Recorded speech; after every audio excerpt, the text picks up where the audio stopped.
Euzu billahi mineşşeytanirracim. Bismillahirrahmanirrahim. Esselamu aleyküm ve rahmetullahi ve berekat. Allah'ın salavat ve selamı cümlenizin üzerine olsun. Allah Teala gelen günlerinizi hayran beddelesin. İşlerinizi avan dilesin. Bugün bildiğiniz gibi cümənin akşamıdır. Həmişə gün qabaqdan sayılır. Gün ki batdı 4-cü gün, keçdi elə bil ki 5-ci günə. Ona göre bu gece cümə akşamı sayılır. Allah bu cümə gününüzü də mübarək eləsin, bərəkətli eləsin. Allah Teala size bu günde bol bol xeyirlər nəsib eləsin. Hamınızın canını Allah Teala salamat eləsin. Allah hamınızdan yenə də deyirəm, razı olsun. Sizə çox təşəkkür edirəm ki, bizi dinləyirsiniz, bizi həvəsləndirirsiniz bu işə. Yəni bu iş elə belə iş deyil, asan məsələ deyil, adi bir məsələ deyil. Yəni Allahın buyurduqları əməlləri sanki siz insanlara çatdırmaqdır. Yəni elmi yaymaqdır bir növ. Yəni böyük fəziləti, savabı var. Bu savablara sanki siz bizə səbəb olursunuz. Ona görə də bizim vəzifəmizdir ki, sizə təşəkkür edək, minnətdarlıq edək. Allah yenə deyirəm, hamınızdan razı olsun. Bugün inşallah yenə də Allahın izni ilə sizə bu söhbətimdən, irəlidəki söhbətimdə etdiyim söhbətin digər bir sahəsi olan ateistlərin Allahın zülmkar və ədalətsizdir deyərək bu sözlərinə dəlil olaraq qusurlu anadan doğulub dünyaya gələn uşaqları misal gətirilmələrinə cavab olaraq Kur'an-ı Kerim'den ve hadis ve ağla əsaslanan cevaplar demeye çalışacağım. Onu da nəzərinizə çatdırım ki, indiki bu söhbəti edirəm Allahın köməkliyi ilə, Allahın izni ilə. Sonra bir dənə də söhbət var inşallah. Onu da edəndən sonra dediyim kimi Əli Əkbəri meydana getməsindən, Əhl-i Beytlə vidalaşmasından danışacağım. Bilirəm ki, hamınız danışırsınız, belə ki, Məhərrəmlikdə yaxınlaşır. Ona görə İmam Hüseyin Əleyhisselamın Kərbəla müsibəti ilə bağlı olan söhbətləri etməyə başlamaq lazımdır. Deməli, ateist olan bir şəxs bu barədə bizim şiə alimlərimizdən soruşur. Hemen alimdə belə cavab verir. Buyur, nə sualım var? Ürəyin nəyi istəsə, yəni bu barədə soruşa bilərsən. Mən də sənə İslamın baxışını, Kur'an, hədis və ağla əsaslanan cavablar deyəcəyəm. Xüsusən Əhl-i Beyt Əleyhisselamın məktəbinə uyğun olaraq səni dinləyirəm. Mən sənə Kur'an ayələri ilə İmam Əleyhisselamların sözləri ilə və əqli sübutlarla və ya müasir elmi yanaşmalar ilə cavab verəcəyəm. Sualı soruşan deyir, bəzən deyirlər, Allah zülmkar və ədalətsizdir. Buna dəlil olaraq qusurlu insanları xüsusən misal gətirirlər. Cavab, çox gözəl və dərin bir sualdır. Ateistlərin bu iradı ilk baxışda insana düz görünə bilər, amma əslində əqli və əqidəvi əsaslara söykənən bir cavab veriləndə insanın fikrində aydınlıq yaranır. Əvvəl gəlin Əhl-i Beyt Əleyhisselamların məktəbinə əsaslanaraq cavab verək. Birinci sual, qusurlu və əlil doğulan insanlar Allahın ədalətsiz olmasına sübutdurmu? Cavab, Allah Teala heç vaxt zülm etməz. Kur'an'dan əsas. Kur'an-ı Kerim'de Allah dəfələrlə buyurur. Əlbəttə Allah heç vaxt insanlara zülm etməz. Lakin insanlar özlerine zulüm edirlər. Yunus suresi 44. ayet. Allah Teala bir zerre kadar da zulüm etmez. Nisa suresi 40. ayet. Bu ayeler bize bildirir ki zulüm Allah'ın zatından uzakdır. Çünkü zulüm o vaxt baş verir ki ya bir işi bilmeden edirsən, Allah ise her şeyi bilir. Ya da o işi görmeye gücün çatmır. Düzgün yani etmeye gücün çatmır. Ama Allah her şeye kadirdir. Ya da özün pis niyettesen, Allah ise pak ve hikmetlidir. Allah Teala bu növ hususiyetlerin hamısından uzakdır. Ona göre de zulüm etmesi mümkün değil. Yine de sual olunur ki, bəs əlil veya kusurlu doğulmağın nəticəsi nədəndir? Cavab, əvvəlcə bilməliyik ki, insan bədənindəki hər bir vəziyyət, istər sağlamlıq veya istərsə xəstəlik, bu dünyadakı imtihandır. O, hansınızın daha yaxşı əməl sahibi olacağınızı sınamaq üçün ölümü ve hayatı yarattı. Mülk suresi 2. ayet. Əlil doğulan bir insan da bu dünyaya imtihan üçün gəlir. Onun da imtihanı var. Bəs ata-anasının belə əzablara giriftar olmasının səbəbi nədir? Ata-anasının belə əzablara düçar olmasının hakkında ilerideki söhbətimdə danıştım. Amma bunun başka bir tərəfi də var. Əhl-i Beyt məktəbi bu barədə belə deyir. İmam-ı Sadiq əleyhisselam bu barədə belə buyurur.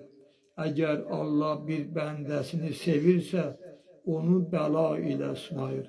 Əgər səbr etsə, onu özünə daha da yaxınlaşdırır. Əl-Kafi cild 2 səhifə 200. Yani xəstəlik, qüsur Allah'ın sevgisinin bir sınavıdır. Eğer bu insan səbr etse Allah onun karşısında kapılar açılır. Belə bir hadis var. Kıyamet günü bazı insanlar deyərlər ki, kaş bu dünyada onların bedenini de doğrayaydılar. Ama səbr edip Allah'ın belə değerli mükafatlarını kazana biləydiler. Əl-Kafi cild 2. Belə bir sual verirlər ki, bəs qusurlu doğulan uşaqların mükafatı nədir? Əhl-i Beyt əleyhisselamların buyurduqlarına görə, belə insanların səbir etmələrinə görə, onların mükafatları bəzən şəhidlərin mükafatlarından da üstün və uca ola bilər. Hətta bəziləri hesabsız, kitabsız cennete daxil olacaqlar. Sual olunur, niye bazı insanlar kusurlu dünyaya gelirler? Onlar günahkardırlar mı? Biz bu sualın bazı sebeplerini ilerideki 1085. söhbətimdə sizə izah ettim. Diğer bazı sebepleri ise belədir. Əvvəl bilmək lazımdır ki, insan anadan dünyaya gələndə, yani körpə vaxtında heç bir günahı olmur. Lakin dünyada olan birçok fiziki hallar səbəb və nəticə qanununa bağlıdır. Ola bilər ki, ananın öz bətnində də zərərli dərmanlar veya mikroblar və bəzi xəstəliklər olsun. Yani genetik xəstəliklər veya ətraf mühitin təsirləri. Allah Teala bu dünyanı səbəblər aləmi kimi yaradıb. Yani səbəb olmasa nəticə olmaz. Bazen bu sebepler yüzünden imtihan için olur. Ama bu Allah'ın adaletsizliği değil. Bu dünyanın bir kanunudur ki insan imtihan olunmalıdır. Netice belədir. Allah zulm etmir. Bu Kur'an-ı Kerim'de qəti olarak təsdiqlənir. İkinci, Kusurlu doğulmak da imtihanın bir növüdür. Bu yolla ata, ana imtihan olunur. Onların yani səbirləri imtihan olunur. Üçüncü, Əhl-i Beyt əleyhisselamlar buyururlar ki, bu imtihana səbr edənlərə sonsuz mükafat veriləcəkdir. Dördüncü, indi sizə bu məsələni daha dərin, geniş və Əhl-i Beyt əleyhisselamın məktəblərinə əsaslanaraq izahını təqdim edəcəyəm. Həm ilahi ədalət və həm də əlil insanların bu dünyadakı rolu və ahirət mükafatları. Allah zülm etməz, əqli Qur'anla və hədislə izah. Zülm o vaxt olur ki, birinci, kimsə bir şeyi ona layiq olmayana verir. İkinci, ya da öz yerində olmayan bir iş görür. Üçüncü, ya da layiqliyə uyğun olanı əsirgəyir. Amma Allah hər şeyi biləndir. Yəni kim nəyə layiqdir, onu bilir. Yəni alimdir, ədalətli və hikmətlidir. Yəni hər şey yerli yerində edir. Qüdrətlidir, yəni nə istəsə onu edə bilər. Nəticə budur ki, Allah nə səbəbsiz zərər verər, nə də ədalətdən kənar bir qərar verər. Qur'anda olan dəlillər. Hələ indinin özünə qədər hamı bilir ki, Qur'andan bir hərf belə səhv tapılmayıb.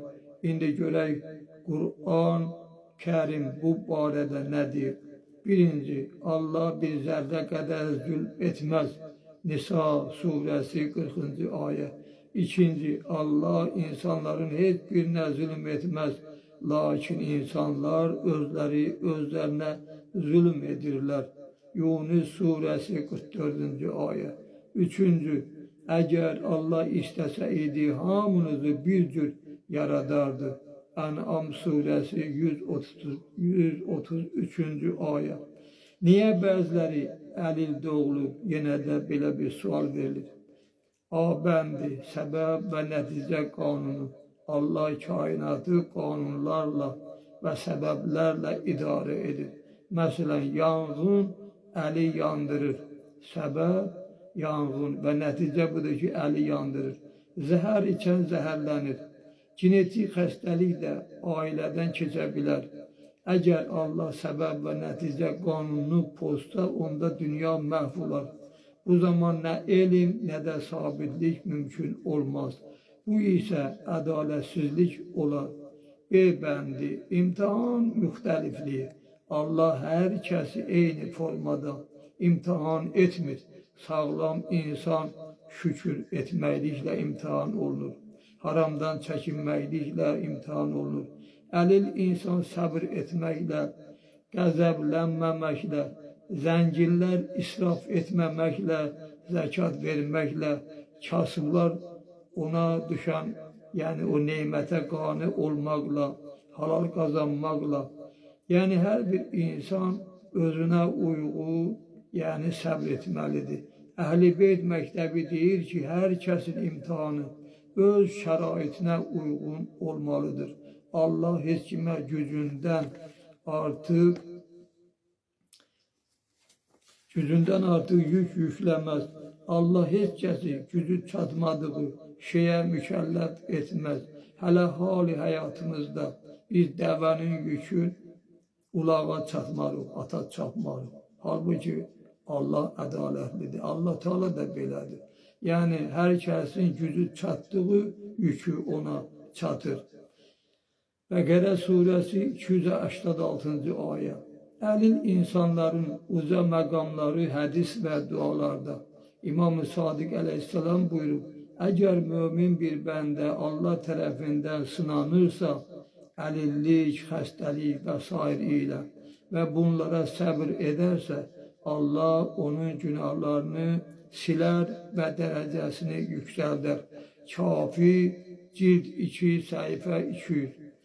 İmam-ı Əli Əmrəl-Mömin əleyhissalam buyurub, əgər bir müsibət səni çətinə salarsa, unutma ki, ona səbr etsən mükafatı həddindən artıqdır. Nəhcül Bəlağa 123-cü hikmət. İmam-ı Səccad əleyhisselamın duasından, İmam-ı Zeynəl-Abidin əleyhisselam səciyyə duasında belə deyir: İlahi, sənin hökmünə razıyam. Çünki bilirəm ki, mənə layiq olanı mənə verirsən və mənim mənafeyimi məndən daha yaxşısını bilirsən. Səhifə-i Səccadiyə 5-ci dua. Bu dua əlil, kasıb və sınağa çəkilən hər bir insanın ruhani güc qaynağıdır. Qiyamət günü əlil xəstə insanların əvəzinin verilməsi. Əhl-i Beyt məktəbinə görə əlil doğulan insan səbr etsə, Allah Teala onu o qədər mükafatlandırar ki, sağlam insanlar qiyamətin günü ona həsəd apararlar. Hətta bəziləri hesabsız cənnətə daxil olarlar. Qiyamət günü bəzi insanlar deyəcəklər ki, kaş dünyada bədənimiz doğranardı, amma səbir sayəsində biz də bu növ mükafat ala biləydik. Kafi, cild 2. Müasir baxış, psixoloji və sosial nöqteyi nəzərindən əlil insanlar əslində cəmiyyət üçün motivasiya, yəni bir ibrət mənbəyidirlər. Çünki çətinliklərə baxmayaraq onlar Allaha doğru irəliləyirlər. Belə ki, əlil uşaqlara sahib olan valideynlər də rəhm, mərhəmət, təvəkkül və duaya bağlılıq artır. Bütün bunlar insanların ruhani təkamüllərinə xidmət edir. Nəticə və sadə dillə yekun. Əlillik, ədalətsizlik deyil, dünyadakı imtihanların bir formasıdır. İkinci, Allah zülm etməz. Qusurlar səbəb və nəticə qanunu səbəbindən baş verir. Əhl-i Beyt əleyhisselamlar buyurur, səbr edənlərə sonsuz dərəcədə cənnət var. Əlil insanlar qiyamət günü digər insanlardan üstün olacaqlar. Necə ki, bu dünyada sağlam olanlar onlardan üstün sayıldıkları kimi, o dünyada da bunun əksi olacaq. Yəni xəstələr, əlillər bizim kimi insanlardan üzə məqamlara sahib olacaqlar. Əlbəttə ki, səbr etsələr. Burada mən bu söhbəti tamamlayıram. Siz əziz dinləyicilərimizi Allahın amanında olmanızı diləyərək sizdən ayrılıram. Gecəniz xeyrə qalsın, yuxunuz şirin olsun. Vəssalamu aleykum və rəhmətullahi və bərəkatuhu.